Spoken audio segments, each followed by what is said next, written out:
वंदे मातरम, नमस्तम। आज का वीडियो एक बहुत ही खास विषय पर है और विषय है व्यापारी को पेंशन क्यों नहीं। व्यापार किसी देश का एक सबसे महत्वपूर्ण हिस्सा है। व्यापार को देश की रीढ़ कहा जाता है। यदि रीढ़ मजबूत नहीं है, यदि किसी देश का व्यापार ठप हो गया है, तो उसकी तुलना एक ऐसे व्यक्ति से की जा सकती है, ऐसे युवा से की जा सकती है जो सब कुछ स्वस्थ है लेकिन रीढ़ की हड्डी सही नहीं होने की वजह से बिस्तर पर लेटा हुआ है। व्यापार खत्म, इसका मतलब वो देश एक प्रकार से बिस्तर पर लेट चुका है, वो उठ करके कोई काम नहीं कर सकता। व्यापार किसी भी देश के लिए सबसे महत्वपूर्ण होता है और व्यापारी जो होता है वो सबसे अधिक मेहनत करने वाला व्यक्ति होता है।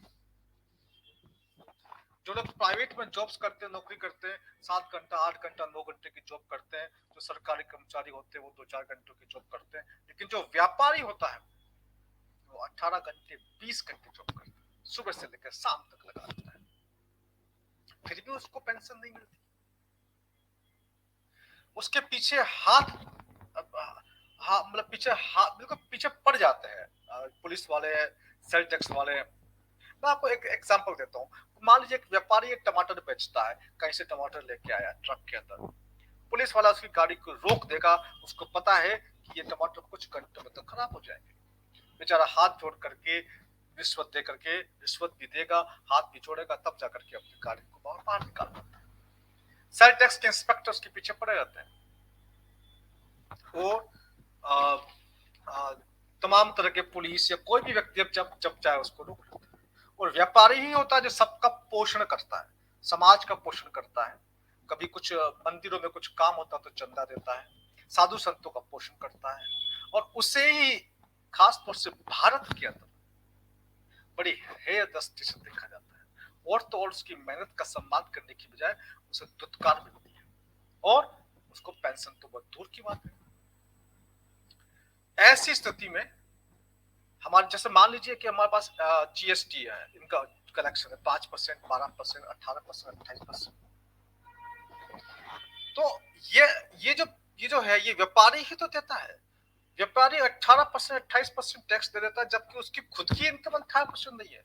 रात दिन मेहनत करके वो सरकार को इतनी बड़ी कमाई नहीं देता, खुद 1%, 2%, 5%, 10% पे काम करता है, और वो जो है सरकार को इतना बड़ा टैक्स कलेक्शन करके देता है, और बचे हुए इनकम पर वो इनकम टैक्स अलग से देता है।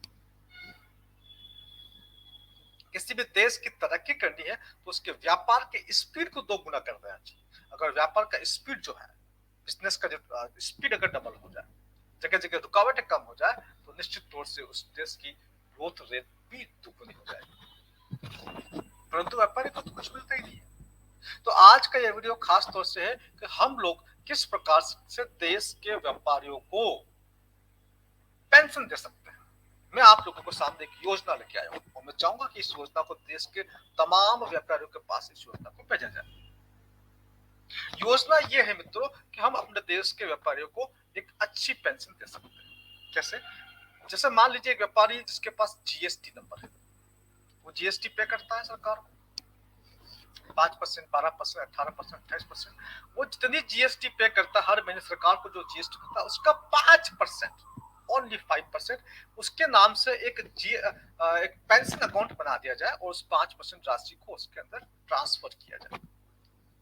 अभी मैं देने की बात नहीं कर रहा, अभी मैं उस राशि को ट्रांसफर करने की बात करूँ। अब कैसे? मान लीजिए कि अगर 12% जीएसटी देता है तो 12% का 5%, तो 12 50 60 0.6%, 0.6 जो पैसा मिला उसका, जो जीएसटी मिला उसका 0.6%, यानी कि जो मिला उसका 5% उसके खाते में दे दिया जाए। अब मान लीजिए व्यापारी की उम्र 25 से 30 से 35 से 40 से, और जब वो 60 वर्ष की आयु का होता है तब उसका जितना भी जीएसटी कलेक्शन हो रहा है उसका 5% अमाउंट उसके उस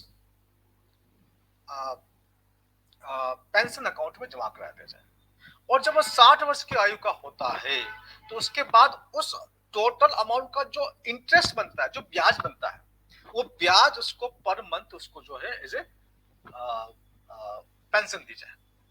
ये साधारण सा काम हम कर सकते हैं, बहुत ही सिंपल काम, इसमें कोई रॉकेट साइंस की आवश्यकता नहीं। तो देश के तमाम व्यापारी को इस प्रकार से बुढ़ापे के अंदर जब 60 वर्ष की ऊपर की उसकी आयु हो जाती है और वो काम के लायक उतना काम के लायक नहीं रहता, थोड़ा कम काम कर पाता या वो अपने आप को अब रिटायरमेंट चाहता है, तो उसको इस प्रकार से हम सहयोग कर सकते हैं। अदरवाइज हमने देखा व्यापारी को 60, 65, 70 साल तक बेचारे को काम करना ही पड़ता है। इस स्कीम के फायदे क्या होंगे? इसके फायदे ये होंगे कि एक जो बहुत सारे लोग जो होते हैं वो जीएसटी पे नहीं करना चाहते हैं व्यापार के अंदर, वो भी जीएसटी पे करना चाहेंगे। छोटे मोटे व्यापारी हैं वो भी चाहेंगे कि वो जीएसटी नंबर ले ले और सरकार को जीएसटी दे दें। दूसरा, जो कुछ ऐसे उद्योग है जो सिगरेट, बीड़ी, तंबाकू, गुटखा वगैरह जिसके अंदर जीएसटी तो होता है, लेकिन जनरली कोई व्यक्ति उसका बिल नहीं लेता है, तो दुकानदार खुद बिल देना पसंद करेगा। बिल देगा तो उसका भी अपना एक उसके खाते में पैसे जमा होंगे और बाद में भविष्य के अंदर उसको एक छोटा मोटा उसको पेंशन की रकम मिल सकती है। तीसरा, सभी लोग जानते हैं कि जॉब करना बड़ा आसान काम है ना, 5 घंटे, 7 घंटे, 8 घंटे, 10 घंटे जॉब कर लिया, इसलिए लोग सरकारी कर्मचारी बनने के लिए पीछे पड़ जाते हैं, क्योंकि वो काम करना ही नहीं पड़ता है। 1-2 घंटे काम किया किया तो किया, नहीं किया तो नहीं किया। व्यापारी बड़ी मेहनत करता है। तो लोगों को जब लगेगा कि व्यापार में अब आसानी हो रही है, व्यापारी को भी एक पेंशन मिलेगी, तो जो लोग जॉब्स के पीछे भाग रहे हैं, वो जॉब्स के पीछे भागने के बजाय अपना छोटा मोटा व्यापार करने की सोचेंगे, तो बेरोजगारी की जो समस्या है उस समस्या के अंदर कहीं ना कहीं रुकावट होगी, उस समस्या का भी कहीं ना कहीं निराकरण समाधान होगा। और साथ में जो रिश्वतखोरी है, जो टैक्स कलेक्टर जो परेशान करते हैं, इंस्पेक्टर जो परेशान करते हैं, और बाकी जो तमाम तरह की जो रिश्वतखोरी है, उसमें भी कुछ न कुछ लगाम लगेगी, क्योंकि सीधा पैसा कहीं ना कहीं उसका एक परसेंटेज का जो पैसा है उसके अपने पेंशन अकाउंट में जाना है। और आप देखेंगे कि देश जो है एक हमारा शक्तिशाली बनेगा, एक विश्व की शक्ति भारत को बनाया जा सकता है, क्योंकि जो विश्व की शक्ति जो देश बनता है, वो देश सिर्फ और सिर्फ व्यापार के बलबूते पर ही बन सकता है।